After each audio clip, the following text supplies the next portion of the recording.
إن الحمد لله نحمده ونستعينه ونستغفره ونعوذ بالله من شرور أنفسنا ومن سيئات أعمالنا. من يهده الله فهو المهتد ومن يضلل فلن تجد له وليا مرشدا. وأشهد أن لا إله إلا الله وحده لا شريك له، وأشهد أن محمدًا عبده ورسوله. يا أيها الذين آمنوا اتقوا الله حق تقاته ولا تموتن إلا وأنتم مسلمون. يا أيها الناس اتقوا ربكم الذي خلقكم من نفس واحدة وخلق منها زوجها وبث منهما رجالا كثيرا ونساء، واتقوا الله الذي تساءلون به والأرحام إن الله كان عليكم رقيبا. يا أيها الذين آمنوا اتقوا الله وقولوا قولا سديدا يصلح لكم أعمالكم ويغفر لكم ذنوبكم، ومن يطع الله ورسوله فقد فاز فوزا عظيما. أيها الأحبة، فإن أصدق الحديث كتاب الله، وخير الهدي هدي محمد صلى الله عليه وسلم، وشر الأمور محدثاتها، فإن كل محدثة بدعة وكل بدعة ضلالة وكل ضلالة في النار. اللهم إنا نعوذ بك من البدع ومن النار. أحبة، أوصيكم ونفسي بتقوى الله عز وجل فقد فاز المتقون. Ndugu zangu katika imani, baada ya kumhimidi Allah subhanahu wa ta'ala na kumtakia sala na salamu kipenzi wa umma Muhammadin sallallahu alayhi wasallam, kwanza kabisa na kuhusieni pamoja na kuhusia nafsi yangu katika swala zima la kumcha Allah subhanahu wa ta'ala. Yeyote anayetafuta mafanikio, yeyote anayetaka kufanikiwa katika maisha yake ya duniani, lakini pia akawa anahitaji kufanikiwa katika maisha yake ya akhera, ajipambe na sifa ya kumcha Allah subhanahu wa ta'ala. Na kumcha Allah ni Muislamu kujiweka katika maamrisho na kujiweka mbali na makatazo ya Allah subhanahu wa ta'ala. Ibn Taymiyyah rahimahullahu ta'ala akielezea taarifu ya taqwa, akitufahamisha maana ya taqwa, anasema at-taqwa an taj'ala bainaka wa baina adhabi Allahi wiqaya.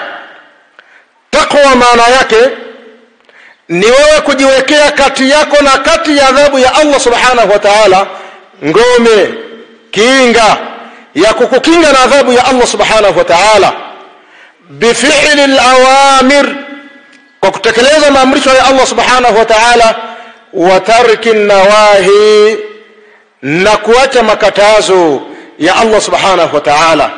Kwa mcha Mungu ni yule ambaye anamcha Allah subhanahu wa ta'ala kwa kujiweka katika maamrisho ya Allah. Anapofahamu ya kwamba jambo hili Allah subhanahu wa ta'ala ametuelekeza tulifanye, yeye anakuwa ni mwenye kulifanya jambo hilo. Lakini vile vile anapofahamu ya kwamba jambo hili limekatazwa na Allah subhanahu wa ta'ala, anakaa mbali na jambo hilo, halisogelei kwa sababu ya kumwogopa Allah subhanahu wa ta'ala.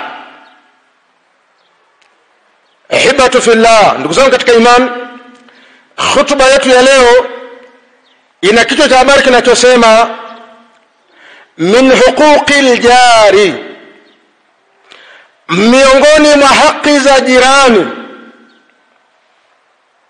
haki ambazo majirani wanatakiwa wafanyiane, haki ambazo majirani wanatakiwa wapeane.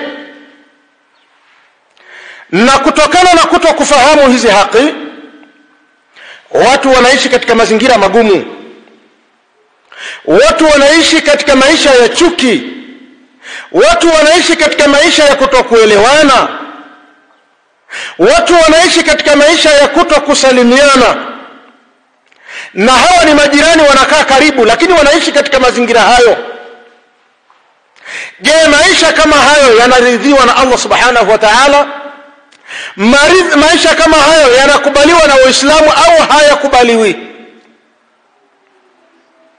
Ndugu katika imani,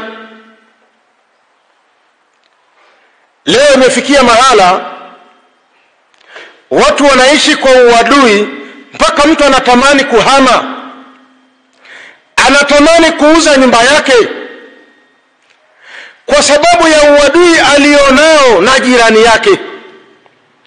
Lakini ukija kuangalia ni mambo madogo, ni mambo ambayo yanazungumzika, ni mambo ambayo watu wanaweza wakaelewana. Lakini nafikia mahala watu wanakuwa na uadui mbaya. Wakati mwingine mpaka mtu anamtafutia mtu watu wa kumdhuru jirani yake, kumuibia jirani yake. Na tunaposema jirani, ni jirani katika maeneo ambayo unaishi, ni jirani katika maeneo ambayo unafanya biashara, ni jirani katika maeneo ambayo unafanya kazi.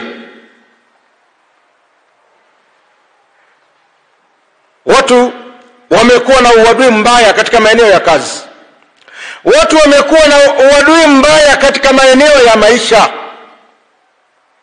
watu wana uadui mbaya.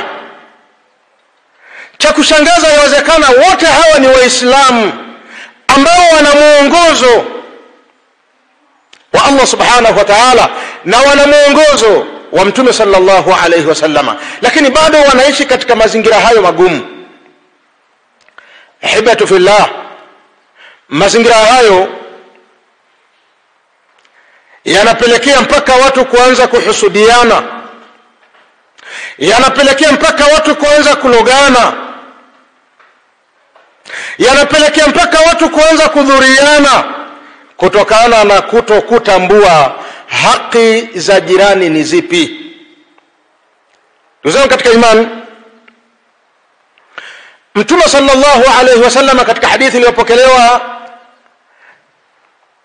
na Ibn Umar wa Ummu Aisha radhiyallahu anhuma, Mtume anasema, ma zala Jibril yusini bil jari hatta dhanantu annahu sayuwarithuhu. Hakuacha Jibrili kunihusia mimi. Maneno ya Mtume sallallahu alaihi wasallam, anasema hakuacha Jibrili kunihusia mimi kuhusiana na jirani mpaka nikadhani ya kwamba Jibril atakuja kumrithisha huyu jirani, atakuja kuleta sheria ya kwamba majirani wanatakiwa warithiane. Namna Uislamu unavyotaka waishi. Lakini leo chunguza, majirani wengi wanaishi katika maisha ambayo sio maisha, ambayo hayamridhishi Allah subhanahu wa ta'ala. Ahibatu fillah, alhaqu alawwal, haki ya kwanza ambayo majirani wanatakiwa wafanyiane ni al-ihsanu ila al-jari, ni kumfanyia ihsani jirani, ni kumfanyia wema jirani. Angalia Mtume sallallahu alayhi wasallama namna alivyokuwa anawaelekeza maswahaba namna wanavyotakiwa kuishi na majirani zao. Inafikia mahala Mtume anamwambia sahaba ya kwamba unapopika mchuzi, basi huo mchuzi zidisha maji ili uweze kumgawia na jirani yako. Majirani ndivyo wanavyotakiwa waishi. Majirani wanatakiwa wafanyiane ihsani kwa ajili ya Allah subhanahu wa ta'ala. Kwa jirani anatakiwa kumfanyia wema jirani yake, wema wa kimaneno, wema wa kimatendo, mfanyie wema. Lakini leo ni mara ngapi majirani wanafanyiana mabaya, mpaka inafikia mahala mtu anatoa matakataka nyumbani kwake, anatoka wakati wa giza, anaenda anayamwaga yale matakataka kwa jirani yake, anaona ni sawa sawa. Ndugu zangu katika imani, majirani wanatakiwa wafanyiane wema. Mfanyie jirani yako wema kama ambavyo wewe mwenyewe unahitaji kufanyiwa wema na unapenda kufanyiwa wema. Mfanyie wema jirani yako, na kufanya hivyo ni kutafuta radhi za Allah subhanahu wa ta'ala. Unapomfanyia wema jirani unapata thawabu, unapata malipo mbele ya Allah subhanahu wa ta'ala. Mtume sallallahu alayhi wasallam anasema, man kana yu'minu billahi wal yawmil akhir, anayemwamini Allah na anayeamini kwamba kuna siku ya mwisho, falyuhsin ila jarihi, na amfanyie wema jirani yake.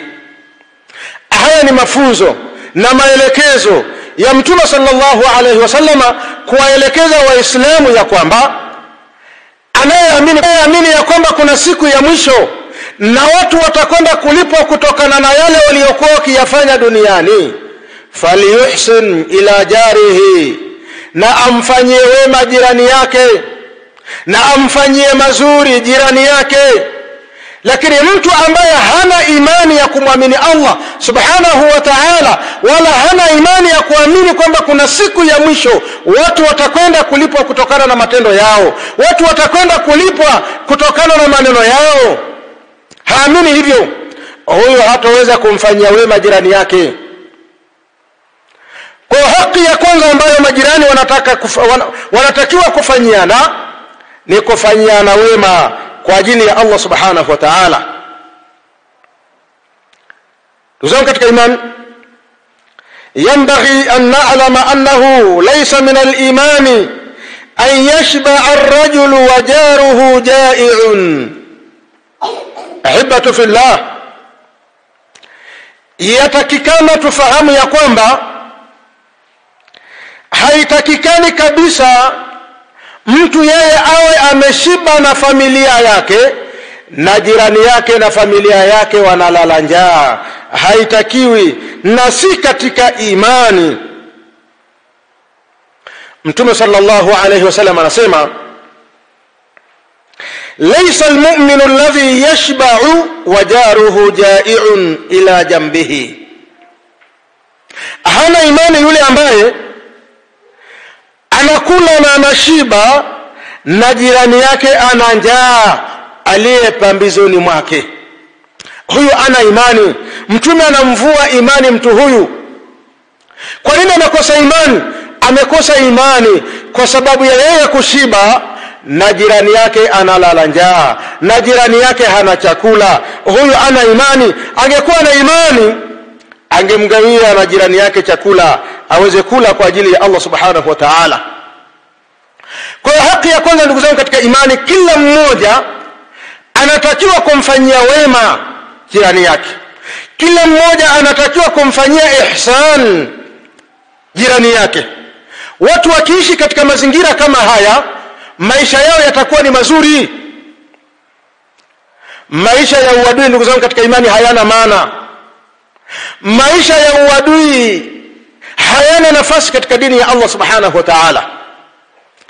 Wajalia tu kikawaida ukapata matatizo, ukavamiwa na majambazi, ukapiga kelele, wa kwanza kukusikia ni jirani yako.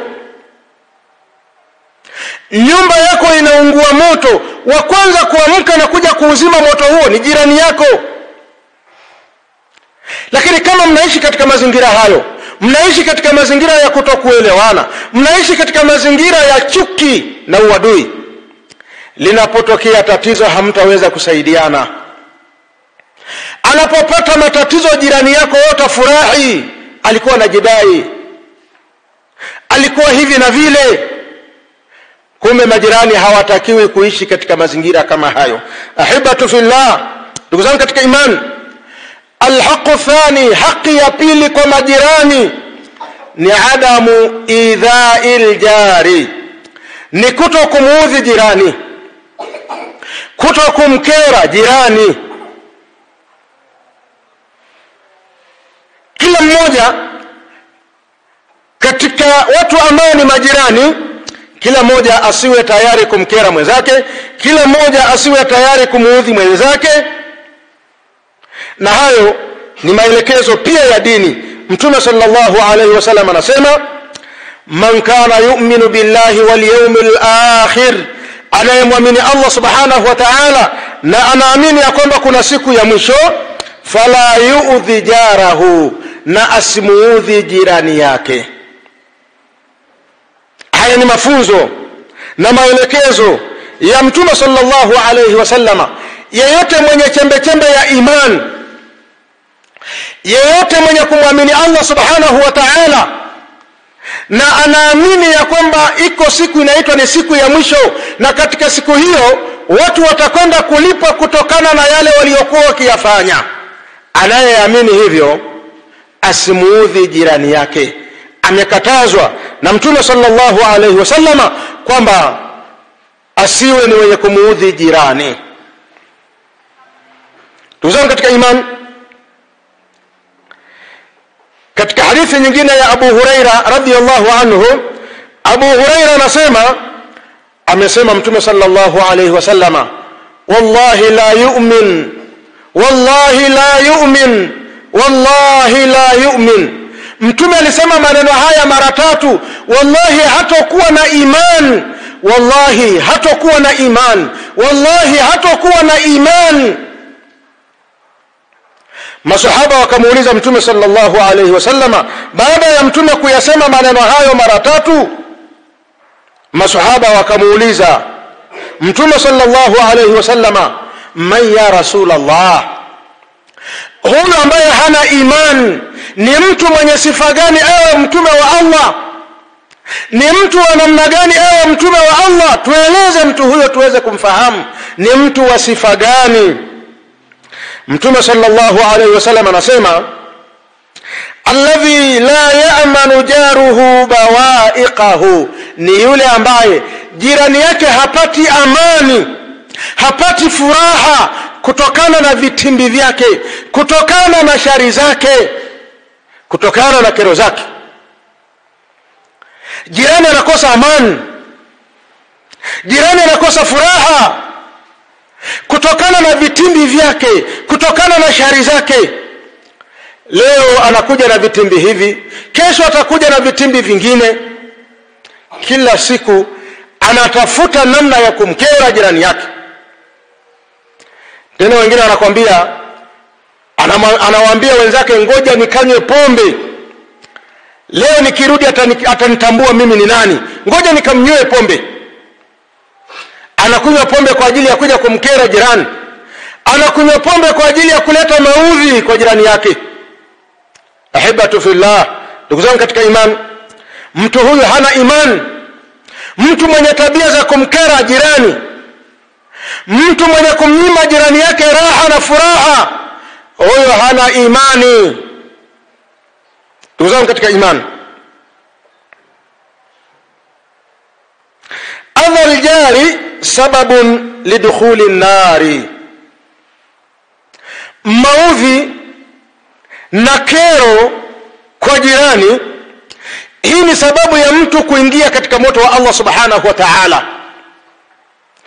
Yeyote ambaye anamkera jirani yake, yeyote ambaye anamuudhi jirani yake, yeyote ambaye anamkosesha jirani yake amani na furaha, ajue ya kwamba anajitengenezea maisha, anajitengenezea njia ya kuingia katika moto wa Allah subhanahu wa ta'ala. Muislamu lazima uogope moto. Muislamu ni lazima uogope adhabu ya Allah subhanahu wa ta'ala kwa kutokumkera jirani yako, kwa kutokumuudhi jirani yako. katika hadithi ya Abu Huraira, alikuja bwana mmoja akamwambia Mtume sallallahu alaihi wasallama, inna fulanata yuzkaru min kathrati salatiha wa sadaqatiha wa siyamiha, hakika mwanamke fulani anatajwa na watu ya kwamba ana ibada nyingi, ana swala nyingi za sunna. Hakuna sunna ambayo naifahamu wewe isipokuwa mwanamke huyo anaswali. Ana sunna nyingi, tahajjudi usiku anaamka na swali, hata muda wa kulala hana. Dhuha, witiri, sunna zote ambazo anazifahamu yeye anaamka usiku kwa ajili ya kuswali. Muda wa kulala kwake usiku ni mdogo. Lakini huyo mwanamke anatajwa pia kwa kutoa sana sadaka, anajitolea kwa ajili ya Allah subhanahu wa ta'ala. Hakuna mahala patahitajika sadaka isipokuwa mwanamke huyo ametoa. Ni mtoaji mzuri wa sadaka. Wasiyamiha, na mwanamke huyo anatajwa kwamba anafunga sana, funga za sunna. Siku za Alhamisi na Jumatatu anafunga, siku ya masiku meupe anafunga, funga ya Daudi anafunga, funga zote za sunna anafunga. Ghaira annaha tu'dhi jiranaha bilisaniha, isipokuwa mwanamke huyo anamuudhi jirani yake kwa maneno yake, anamuudhi jirani yake kwa ulimi wake. Ya Rasulullah, hukumu ya mwanamke huyu ni nini? Qala, Mtume sallallahu alaihi wasallam akasema, hiya fi nnari, mwanamke huyu ataingia motoni pamoja na ibada zake anazozifanya, pamoja na swala zake nyingi za sunna, pamoja na funga zake nyingi za sunna, pamoja na sadaka zake nyingi, muda wa kuwa na muudhi na kumkera jirani yake, hiya fi nnari, mwanamke huyu atakuwa ni miongoni mwa watu wa motoni.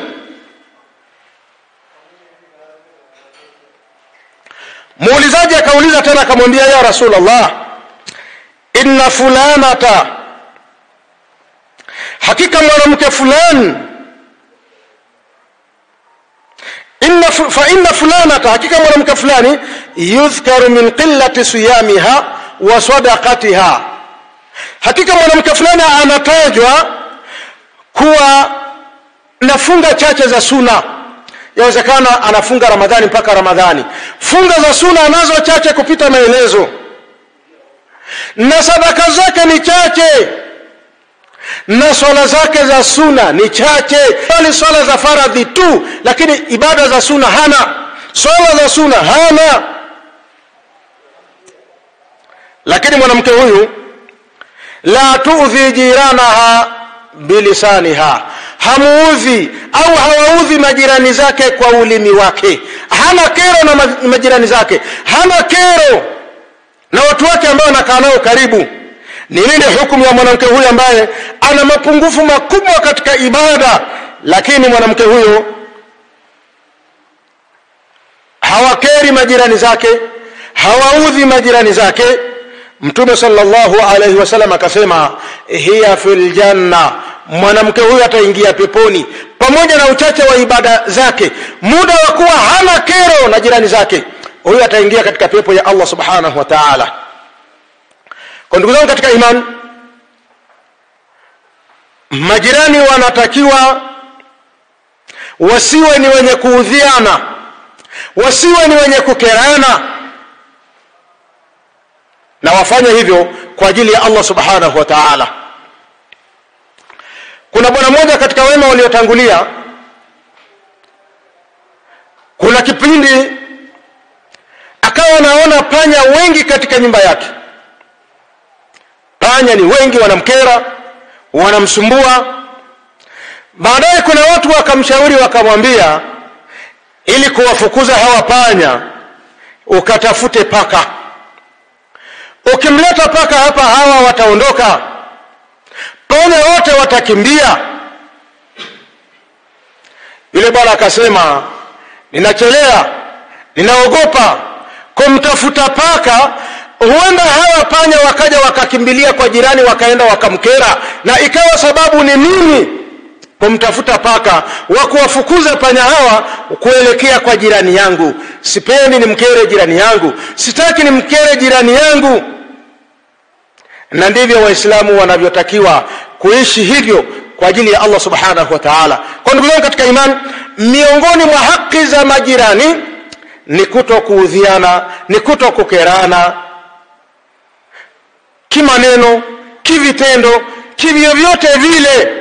Usijaribu kumkera jirani yako. Dini yako haitaki, dini yako inakukataza. Muogope Allah subhanahu wa ta'ala, usiwe ni mwenye kumuudhi jirani yako.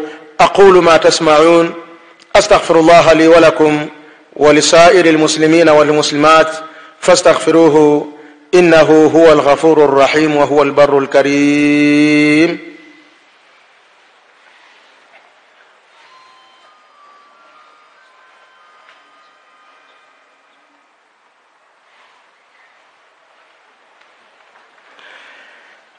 الحمد لله رب العالمين،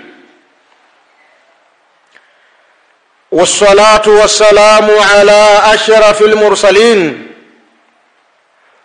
وعلى آله وأصحابه ومن تبعهم بإحسان إلى يوم الدين، وبعد.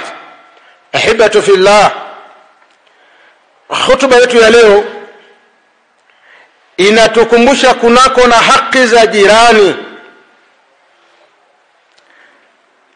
na hii ni kutokana na majirani kuishi katika mazingira magumu, na hii ni kutokana na majirani namna wanavyokerana, na hii ni kutokana na majirani wanavyoishi kwa uadui mkubwa. Mbaya zaidi ni majirani ambao ni Waislamu. Wote ni Waislamu lakini hawaelewani, wana uadui. Na mbaya zaidi, yawezekana huyo ni Muislamu lakini pia ni ndugu yako katika nasaba, lakini bado hamuelewani. Hata salamu tu ya Allah watu hawapeani, hawasalimiani, na ni ndugu na ni majirani, lakini watu wanaishi katika mazingira hayo. Lakini pia yawezekana unaishi na jirani ambaye si Muislamu. Usije ukamkera tu kwa sababu si Muislamu, kwamba huyu sio Muislamu, hata nikimkera ni sawa. Ndipo unakuta Muislamu anaishi na wasiokuwa Waislamu, anafungulia kama ni Qur'an kwa sauti ya juu, kwamba leo hawa watanikoma, wanatakiwa wasikilize haya maneno ya Qur'an. Uislamu hautaki hivyo. Hata wasiokuwa Waislamu pia hautakiwi kuwakera. Hao ni jirani zako, wafanyie wema. Kwa watu kuamini ya kwamba asiyekuwa Muislamu unaweza ukamkera, asiyekuwa Muislamu unaweza ukamuudhi, asiyekuwa Muislamu unaweza ukamfanyia uadui. Hauruhusiwi na dini ya Allah subhanahu wa ta'ala kufanya hivyo. Huyo asiyekuwa Muislamu anahitaji kujifunza kwako. Kama utakuwa na uadui na maneno mabaya na kumkera, utamfikishaje dini ya Allah subhanahu wa ta'ala? Utamlingania vipi aingie katika dini ya Allah subhanahu wa ta'ala? Ahibatu fillah, tunaishi na wasiokuwa Waislamu, lakini huenda hata siku moja hujamueleza kunako na ukweli na usawa wa dini ya Allah subhanahu wa ta'ala. Kuna watu wanaishi katika mazingira hayo, na huenda yeye asiyekuwa Muislamu tayari ameshakulingania kunako na dini yake. Ona, nyamaza. Unaogopa mpaka kumlingania na kumuita katika dini ya Allah subhanahu wa ta'ala. Mlinganie jirani yako ambaye si Muislamu, mwelezee mahasinul islami, mwelezee mazuri ya Uislamu. Uislamu na mazuri gani? Mweleze kuna usawa wa dini ya Allah subhanahu wa ta'ala Uislamu. Allah subhanahu wa ta'ala anasema, inna dina inda Allahi al-Islam, hakika dini ya kweli mbele ya Allah subhanahu wa ta'ala ni Uislamu. Mweleze asiyekuwa Muislamu afahamu hivyo. Lakini wakati mwingine unaweza kumweleza mtu kimatendo kwa namna unavyomfanyia wema, kama alivyokuwa anafanya Mtume sallallahu alaihi wasallam. Watu wengi walislimu kwa sababu ya wema wa Mtume. Watu wengi walislimu kwa sababu ya wema wa maswahaba. Huyo mtu namfanyia mabaya lakini yeye ananifanyia mazuri, namfanyia mabaya lakini yeye ananifanyia mazuri, bila shaka huyu atakuwa katika usawa. Dini yake itakuwa ni dini ya kweli, dini ambayo haitaki watu wakerane, dini ambayo haihitaji uadui. Kwa unapomfanyia mema, mazuri, ihsani jirani yako ambaye si Muislamu, anaweza akaathirika na matendo yako na akaingia katika dini ya Allah subhanahu wa ta'ala.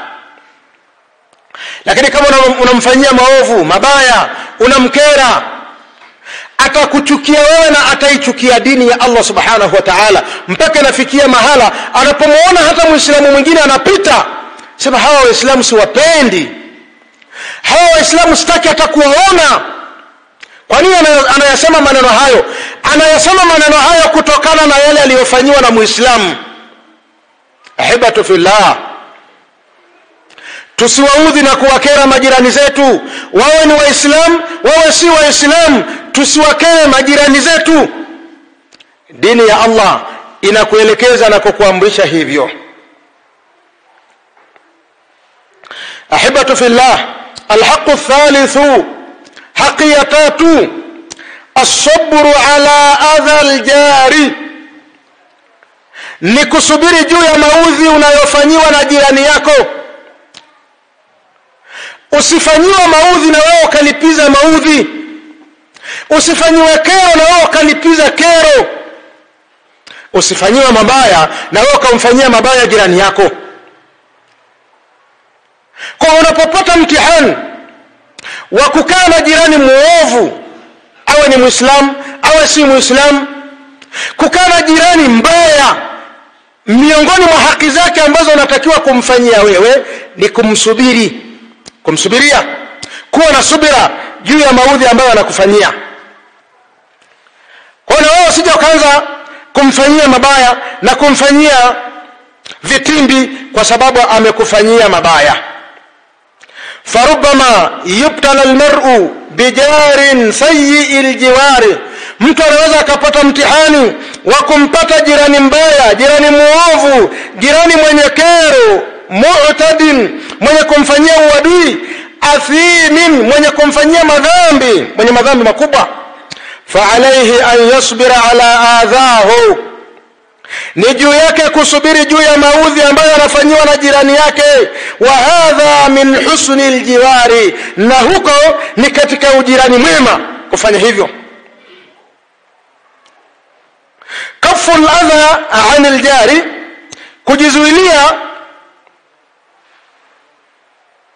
Kwanza anasema Hasan al-Basri amezungumza maneno mazuri.